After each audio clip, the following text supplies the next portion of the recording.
It's the Redirect Podcast. Search industry research, discussion, and analysis from the Black Truck Media and Marketing Headquarters. And now, redirecting you to the Black Truck team.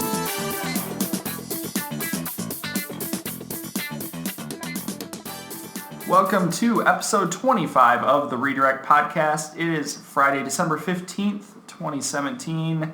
I'm Jason Dodge, founder of Black Truck Media and Marketing. Welcomed this week by Ashley and Patrick from the Black Truck team. Welcome, gang. Hey. It's Hello. been, we estimated almost a month, so apologize to our Faithful. loyal followers and listeners. Major events happening during that time. We decided we took the week off for Thanksgiving of recording, and then right after that, my wife and I welcomed our second child to the world, which then led directly into paternity leave. So that kind of threw us all out of the loop for a couple weeks. So we're back. I concluded last episode with a piece of homework assignment too. Did you follow up on that? I did. Did you guys do your homework? I thought we were supposed to wait until after the holidays for that. After Thanksgiving.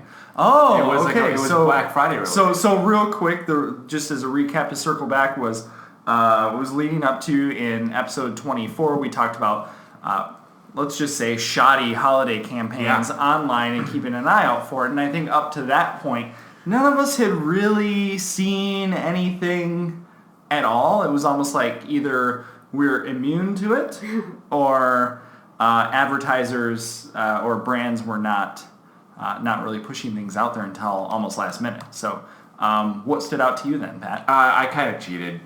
So it wasn't. I'm just throwing you two under the bus because I'm pretty certain you guys didn't do your homework on this one, and I just stumbled across the homework. I think I screenshotted it and sent it to you guys around. I think it was actually on the day of Black Friday, but McDonald's, the fast food restaurant, they're on Black Friday they posted a tweet that said Black Friday, and then there was like an ampersand that said need copy and link. Yes. Oh, yeah. And so their Black Friday tweet was need copy and link. Yeah.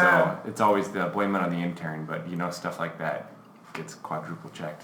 I didn't really, quite frankly, I did not see anything that was, I didn't see anything that was horrible, meaning it was horribly executed. I did read about that tweet in some industry news.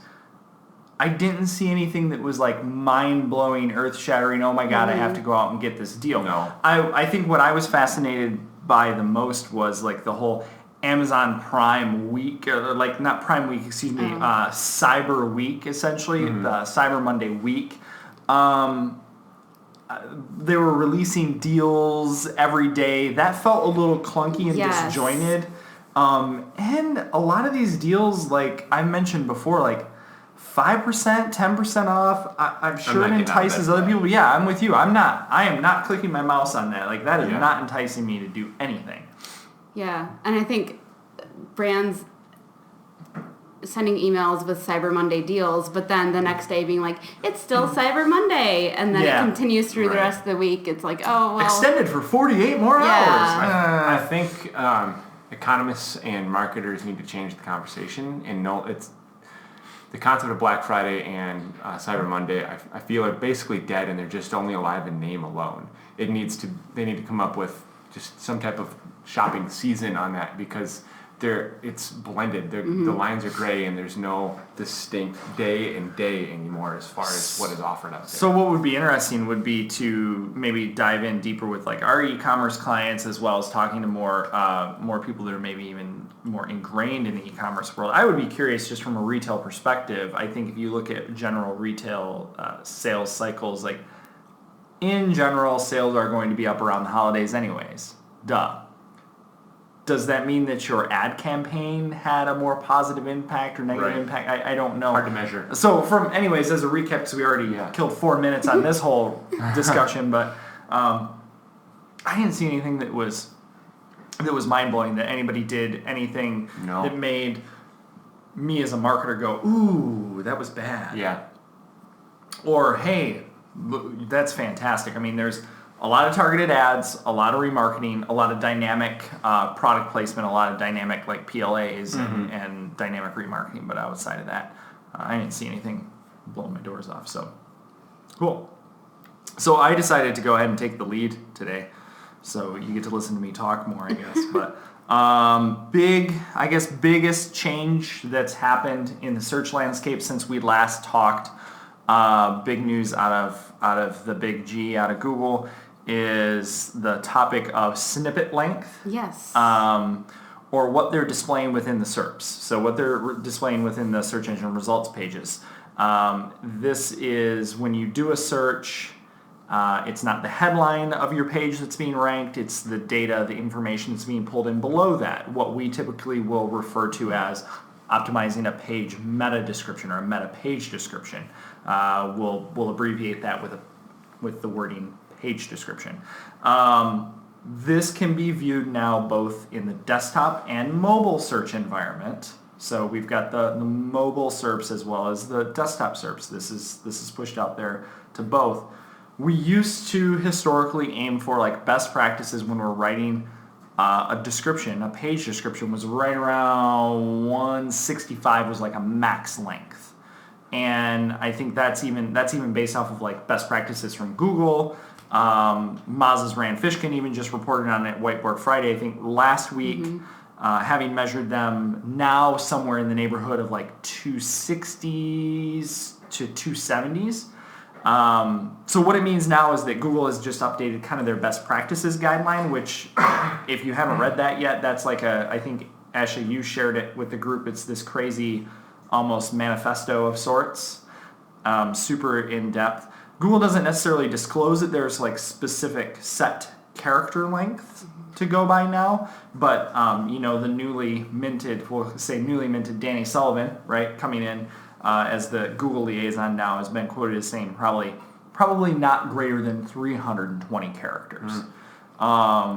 Is kind of where they said they might not set the limit, but there's really nothing has been put out there. So the big question is, well, what does this mean as search marketers, and what should we be doing?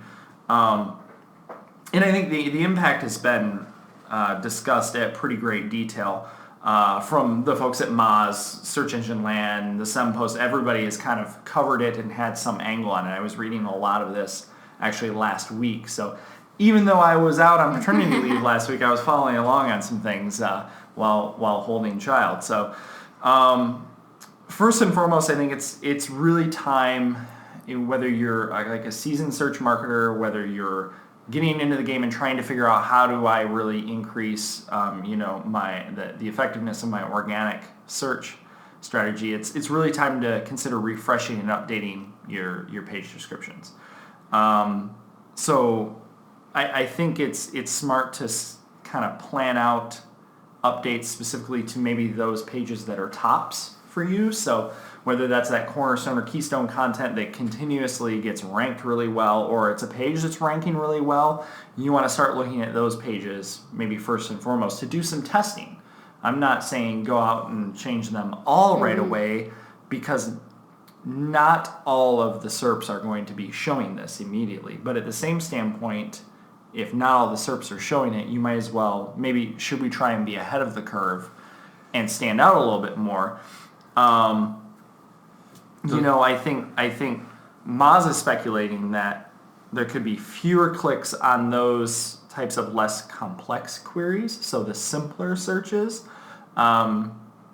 you might see fewer clicks on those. So much like we see with a featured snippet, I'm getting more information, or I'm getting the answer. Google's doing what they want to do, and that's keep us in Google search, not go somewhere else. So now we need to really focus on writing that compelling statement to get you to click through. So interesting your take on it with the testing. I almost think test the exact opposite way and optimize some pages that you want to rank higher that not necessarily are leading already. My fear with any kind of time I see a Google test is to take it with a grain of salt, because when the test is over, they don't send you a letter in the mail saying we're ending the test. But I think the big thing is is that while this has just come out in news within the past 2 weeks, that change was issued in November. I've seen some longer. Yeah. So we're just all this is just all coming to a head. So I would caution your statement and say that I would challenge it and say that I don't believe it to be a test. I do believe that it is a direction to head, but maybe also with the notion that we always have had, and that's if you're writing over what we actually, I would say historically it wasn't 165, it was like 155 characters, keep it right? lighter. You could always go into it with the notion of making sure that it still truncates in there that way in case. Yeah, right. They are to display the shorter. You're kind of doing a CYA approach and covering your assets. So I that's just kind of my approach on it. I get what you're saying, but I almost say I would test it, across the board. So for site admins, I think that are using, say, like WordPress and the popular Yoast SEO plugin, questions have come up around, will my CMS allow me to write a page description that is that length? Because if you're using plugins and things like that are guided, they might say, we're not going to let you do it, or we're going to truncate it. So as of today, Yoast has not updated it to show it. Now Yoast will let you put in whatever length you want. In fact, I updated one of our pages to the kind of 260 plus mark, and it took it just fine. So we are, ourselves testing that as well, but it's not truncating it. It's just not. It's truncating it on the back end, not the front end. In the sample environment on the back end, it's showing it truncated. Right. But in real time, it's showing you the entire character. Correct. Right. So I think that goes to show you, don't rely so much on the tools to give you that. Maybe you need to set up a spreadsheet that does a character limit. Right. There's ways to kind of hack your workflow to be able to develop that. Things that we probably do internally here. So things could get weird. Certainly. I think things to focus on, Pat, like you've mentioned before, do some testing, pay attention to Search Console data, click-through rates, that type of thing. Maybe do what's my baseline right now, my click-through rate, where am I at? Yeah. Where do I go from there? So speaking of Search Console, that's what I wanted to talk about. I use it quite a bit, and between Search Console and really digging into a crawl, I can really see between a lot of lines and get things that are going on in there. Google's been talking about their new Search Console for quite some time. I think they dropped knowledge on that in August is when that first rolled out. And, some people have a beta access, I think, the way I understand it. Yeah, full disclosure, we do not have beta access right now, and I'm kind of bummed about that. Through all my different Google accounts, I've logged into Search Console to see if I get access, and I do not. But no, so I've not been able to go in there and play with it. But what was just rolled out in the last week, two big announcements. One, direct from Google, says they're going to roll it out across the board early 2018. We don't know what that means. That could be like a 6-month window. So don't hold your breath, but it's coming, ? Second, a current negative spot I've always felt in Search Console in the search analytics section is your window to only look at 90 days. Yes. That historical data kind of sucks. That is going away. Popping out so that in the screenshots I've seen is that it's popped out to not just 12 months, but it's going out to the nomenclature for it is full duration. So what that means is for however long you've been verified in Search Console, you'll be able to see that data now. Which is great because the only way to do it before was more of a manual, maybe quasi-automated, like if you had Screaming Frog and Search Console integrated and you're running reports and doing downloads and what a friggin' headache. So that's why earlier I was talking about, I found that the start and end of, our parent site, blacktruckmedia.com, we just relaunched from not secure to secure. And through Search Console, our data stops from the one and starts with the other. And I found that, that's kind of a pain. I can't see any of my historical data anymore. And then I actually just learned a new feature in there, making a set. So I combine the two. So it's currently populating, and it could take a couple days for the data to come through. But when you guys log into Search Console, you'll see this set at the top, play in there. Cool. I think that's interesting too, and I think this is great to have that. It's smart of them to do it. I think that Google's focused a lot of attention, actually, and much needed attention on the AdWords platform because that was so far behind. Right. someday their documentation will catch up to the new AdWords, but I'll digress on that. Yeah. But even thinking about, like, we're pulling in Search Console data to things like Google Data Studio and being able to visualize that data, it would be nice to be able to do historical comparisons now. Totally. And I even said that it's such a treasure trove of data, but stopping at 90 days always killed it. You know, when we launch a new site, you know, I mean, 90 days is not enough time to see how things are taking. Not in Especially some if you want to situations. compare, like do A/B compares, like from before and after. And you just 90 days is not enough. And now we're going to be able, as long as you're verified. So all you people out there listening, verify your site right now. So later on down the road, you'll have. And if you just made the access. switch to HTTPS, reminder, so if you went from non-secure to secure, you need to set up a new profile with the HTTPS, and then eventually, as time goes on, you can do what Pat just had suggested too, and do a merged view, if you will. Yeah. So you can view the data sets there, but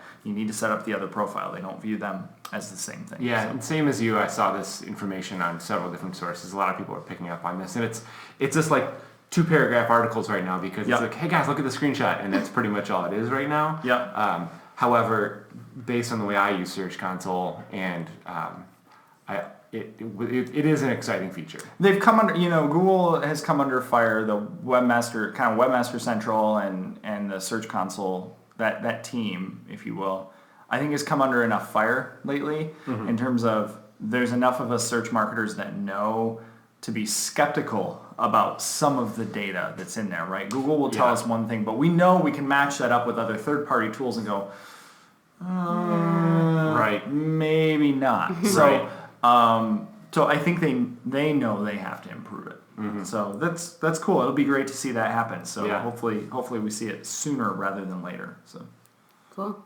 all right, Ashley. Well, today is the day of Google, apparently, on the redirect, because I also have some recent news from Google. But as I shared with the guys just before we started recording, this is way more of soft news, according related to search, than what these two just shared. But Google just released its 2017 year in search, which I find very fascinating. It's the snapshot of the year. I think you shared that earlier, didn't you? Yeah, I've been sharing it on our social media channels just because I think it's fascinating. So I also went back. I was curious, going back to 2016, 2015, and just seeing, what's in there. So, yeah. So Hurricane Irma was the number 1 search in the U.S. and Hurricane Harvey was the number 8 search for 2017. And then as far as news, Hurricane Irma was number 1, Hurricane Harvey number 4, Jose and Maria were 7 and 8. And then going back to 2016, we didn't have as many major hurricanes, but there was Hurricane Matthew in 2016.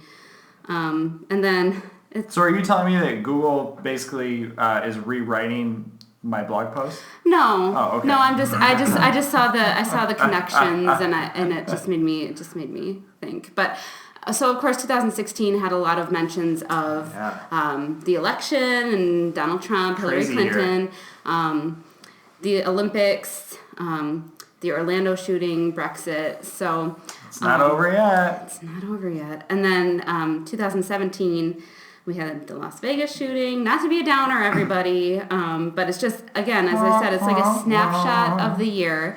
And it was surprising to me. I totally forgot about this, but April the giraffe was the number 9 news search in 2017. Oh, the giraffe watch. Yes. Is the I thing think- gonna yes. ever have her baby? Did she I ever? think she's don't pregnant again. That's what I saw, and Yeah. animal rights activists are kind of upset because it's so soon after she. They probably don't understand the gestation period. Yeah. So, fidget spinner. Changing the topic. Fidget spinner was number 10 Good search segue. in 2017. And so then, as I said, I went back to 2015 too, just to see. So Star Wars was a huge topic in December. Stop talking about it. I haven't seen it yet.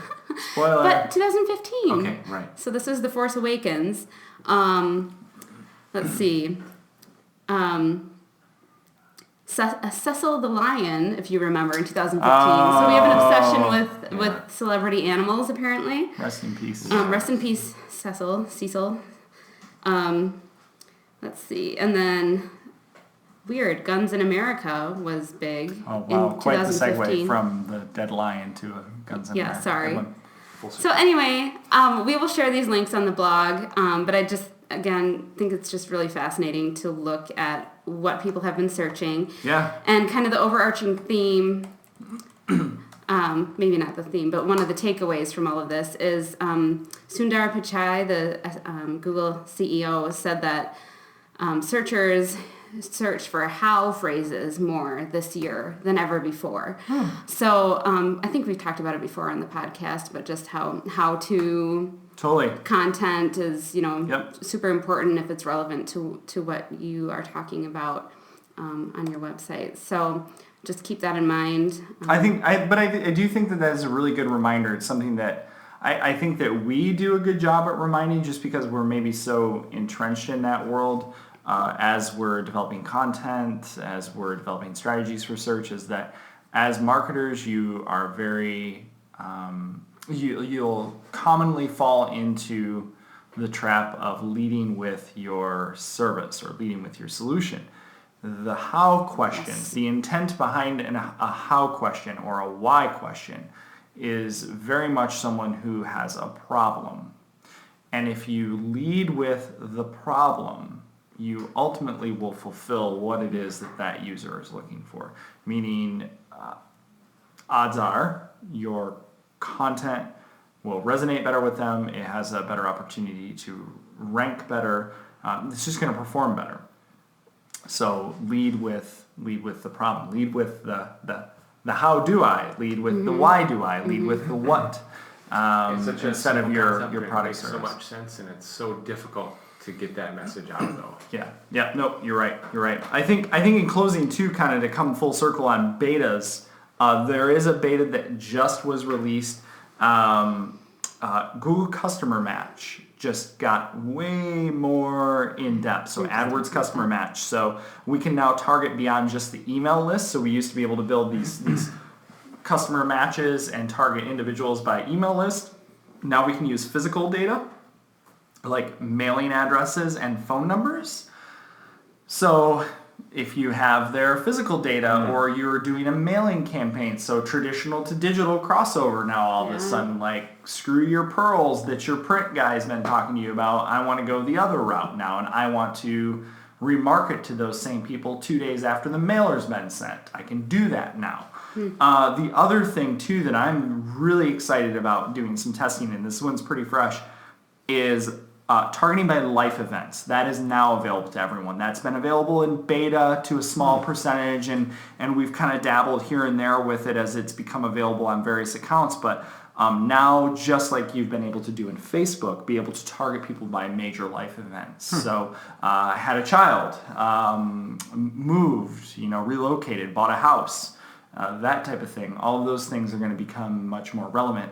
And I think that just goes to show you that. So Facebook was kind of light years ahead of Google in that regard, because they were the late bloomer, if you will, the late adopter. But they were backed by credit card data, where Google's data set is almost very much their own, but with the onset of mobile and the data that they've been able to gather over the years, quote unquote, anonymously, it's become much more accurate. So, and that's in search and display. So things are going to get interesting for sure. So we appreciate everyone who continues to listen. And sorry for the break. We're going to keep this up. We enjoy it. And please do subscribe in iTunes, Stitcher, whatever your listening device is. And until next time, good luck. This has been the Redirect Podcast. Check out the show notes at blacktruckmedia.com and add us on iTunes and Stitcher.